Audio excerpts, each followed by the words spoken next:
Good afternoon and welcome to all watchers, subscribers, new watchers. Thank you so much for joining me here.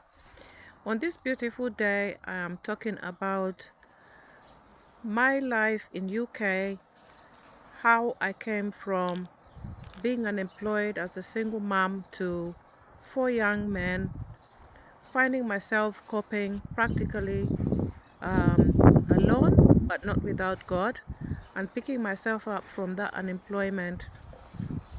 The lessons that I've learned over the years, now that my children are all over the age of 16, it still remains challenging because of the special needs involved. Now, here in the United Kingdom, when you find yourself as a special needs mother, one of the things I will have to say, and I find it very often very hard to admit, is that you will feel isolated. And the reasons you feel isolated is one, because your children are seen to be different. That already puts you up in in a way that you become isolated. It doesn't have to be the case, of course. Over the years, I have found myself and ways out of it. For one, I've had to find a good community in terms of a church that I've attended. For some time now, I haven't attended that church for reasons that are personal and I will not talk about today. So one of the things you need to do as a special needs mother is to find yourself in community. Find a good church if you're a Christian or Bible believing person. The second thing that I've found very challenging is to actually get support in terms of moral, physical support. In terms of physical support and maybe even moral, you do have people like social workers, which I do have. Of course, it's not about life eventualities with your personal self, but mainly they do look after.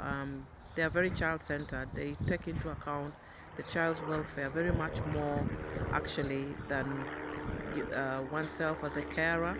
So everything could be ensured to go very well for your special needs young people. But you yourself, if you've got challenges emotionally, physically, it's best dealt with perhaps only to a certain level with them, and find somebody else where you can actually talk to or get some kind of therapy.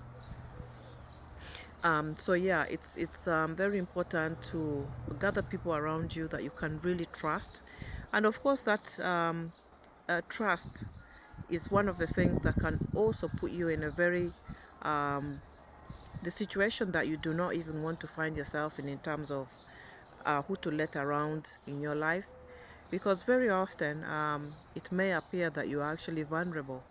And one of the things about vulnerability is that it attracts people that could, potentially not be very good for you at all. People that could come to seemingly take advantage of you as a single mother. I've had this before, and even if I talk about relationships, there's been attempts to, approach me or approach somebody because they seemingly seem vulnerable, and perhaps I don't believe that I exude vulnerability.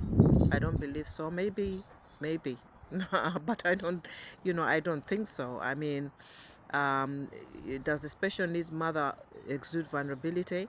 Maybe and maybe not, because I think that special needs mothers are very strong people. You have to be strong because you have no choice, but you need to be strong. So I've had to be extremely strong, and I've had to undertake quite a lot of things for myself. I've had to undertake a lot of tasks and a lot of duties, and I've had to carry such a heavy responsibility. I'm talking to special needs mothers, whether you're thinking about coming to the UK to live here, if you're single, or even if you're married for that matter. It's going to be very crucial for you to have that conversation with your partner, whether you're married or whether you're not married. If you have a partner or you have the father's children and you're immigrating to the UK, it's going to be very important for you to understand that the dynamics can really change. The dynamics can change a lot in terms of family life, in terms of marriage, in terms of your community, and so forth. There's so much that can come into play that can really change quite a lot in the lives of a mother or a father that has somebody that they're raising, a child that they're raising, an adult child that they're raising that has, special needs. Another thing that you're going to be, or we need to be careful about, is who to let around us, who to bring to our homes, and who to, especially where it comes to even special needs mothers that are single. It doesn't matter what age you are. It doesn't matter what level of wisdom we have. And I think we need to use wisdom, as it were. And when it comes to relationships, ensuring that we vet people very well that come around us. Um, I'm not going to say the kind of character that I have in terms of um, kindness, empathy, and so forth. But I believe that I would like to see people as they were. I'd like to believe that I have a high discernment. Can we all go wrong? Sometimes maybe we can go wrong. Why do I say that we need to be careful about who we bring around ourselves? Because I think that when we come to United Kingdom, I've been here many years, and we can come from Africa with a heart uh, of gold. Should I say a heart of gold? No, I don't think that's what I mean to say. We can come from Africa and seemingly continue to behave like as though everybody means well, because my generation is coming from a culture in Africa that people just visit you, people just come to your home, people just just continue to come to you, visit you, call you, come to your home anytime, and so forth. Here it is very challenging to do that, and we don't know people's hearts. People change. A lot of people change when they come to UK or when they go abroad, not just UK. So it is very important to remember that, and not to reveal too much about your life, your finances even, or even where you stay if you're not comfortable with it. Because vulnerability increases where there's levels of isolation. I repeat, I just said something. I think vulnerability increases where there's levels of isolation. So we need to be exceptionally careful in that regard. Now, having said that, let me just divert from that topic a little bit. Today, in my garden, I have been transferring my seedlings to bigger pots because the sun is finally here, I hope and I believe. And I've got, these are cucumbers. I've also transferred some tomatoes, which you saw me, those are peppers there, right there. And I've transferred some tomatoes into the grounds from their little pots.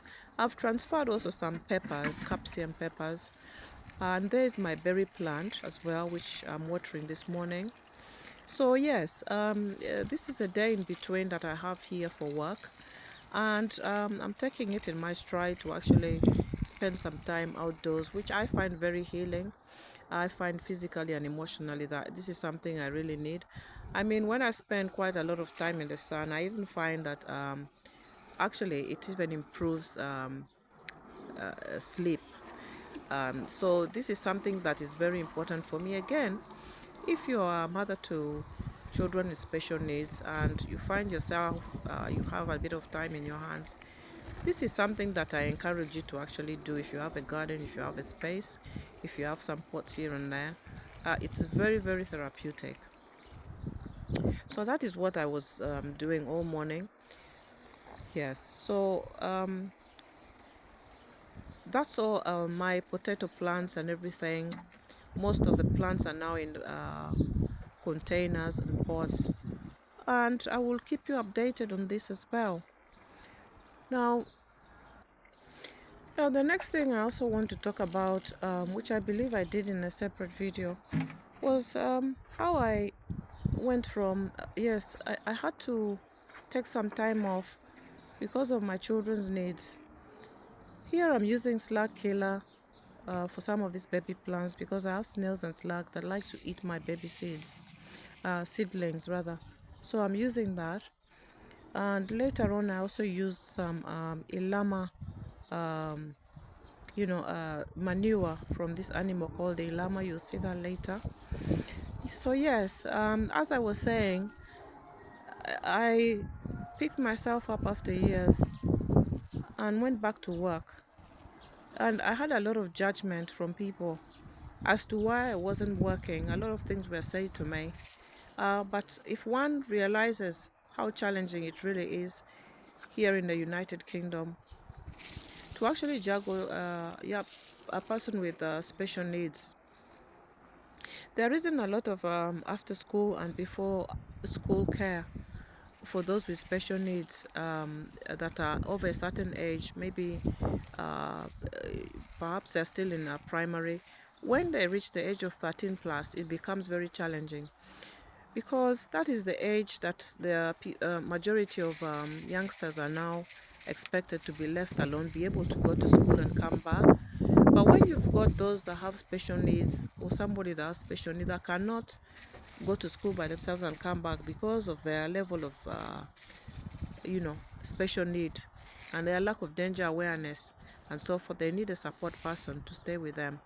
So the school hours in the United Kingdom are between 9 and 3.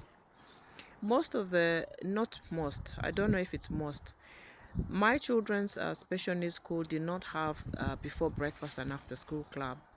And there are challenges for people to even either start that club or actually provide that club because of the kind of challenges that they endure, that they encounter to actually employ staff that are going to be there for those special needs person before school, meaning as early as 7:45, maybe 8 a.m., and then they get taken to the actual school or they're attached to the school, and then after school at about 3 p.m. they need care until a parent comes home, maybe up to 6:30. I've been able to overcome that now, and even at that it's still challenging because what I'm doing is I'm using my respite hours to actually use the support staff to take over my children after school while I'm at work on some days, or to come early in the morning just for me to actually um, you know, leave the home in the morning. So that is quite a challenge. So if you haven't got that kind of backup, it can be really difficult to exit for work and find somebody for after. One of the things that would be very good and useful would of course to be able to work at home. Over the time that I was unemployed, I always did side hustles. I had an eBay business going that was doing really well at the time. And I used to buy and sell things um, online. And potentially I could still do that. But this time round, I had to stop for personal reasons again. And actually, it needs some kind of research and it needs some money to buy the items that you need to sell. So that's that. And that's finally now I'm able to at least go out to work. And of course, it's also very good for me now the children are grown, and it's better for my mental health. So those are the challenges that I've encountered, and I've had to learn and unlearn quite a lot during those years. I'm glad I'm not at loss, really, because I think I've given my children the time that they needed me around. I was there. And honestly, I thank God because they are thriving. From the ones with no special needs to the one with special need, they are thriving. So I thank God for that. And I think that any mother who takes time out to look after her children should never be judged because um, nobody knows that kind of challenge. Nobody knows that kind of challenge. And when the time comes, for me, I believe the time came and God showed me exactly what steps to take, and it worked. So it's very important to listen, put God first and actually listen also to how you are actually physically, emotionally feeling, because there are challenges that I encountered during those years as well. with my health, which I'm not necessarily going to go into right now. But again, that is something that we have to watch as mothers raising children with special needs, or young people with special needs for that matter. And the final thing that I'd like to just talk about, or one of the things to talk about here now, is that, you know, there are options. Sometimes we may feel like we have no options. We feel like as though we are almost blocked by our circumstances. That can occur. However, I think that the actual challenge that we have here, the actual, whatever way you want to look at it, I think that there is actually, how will I term it? That's very challenge is the very thing that can push you to actually see to it that you actually go after your dreams and goals, because we have to have dreams, goals, and visions. Yeah, and without that, um, we really, we are not using our gifts and talents that God gave us. We aren't. And I hope that this message, somebody can relate to this message that I have here. um, I don't think I even planned to actually do to actually do this specific video, but as I sat down in my garden just relaxing, I heard that I need to do this video. I need to talk about this topic, and that hopefully, yeah, hopefully somebody will pick up a thing or two. So whether you're coming from abroad or whether you're already in the UK, don't just think that that is the end of it. You want to go abroad, you want to travel, and sometimes you find that it is hard for you to leave your children. um, the time will come, you'll be able to go, and you'll be able to go with your children. If you're somebody that wants to think, from time to time thinks about returning to Africa, it doesn't rule, you don't have to rule yourself out. You don't, or relocating, don't rule yourself out of anything. That is what I have for today. And so I hope you're blessed by the message. So here I have this, like I said earlier on, I mentioned it, manure that I had from last year, and there I am pouring it over my vine, my grapevine, into the soil. Some of the seedlings, or yeah, that I actually transferred today, and in the grounds in the area where I feel that perhaps the soil will need it. Over time, you might have seen some eggshells in my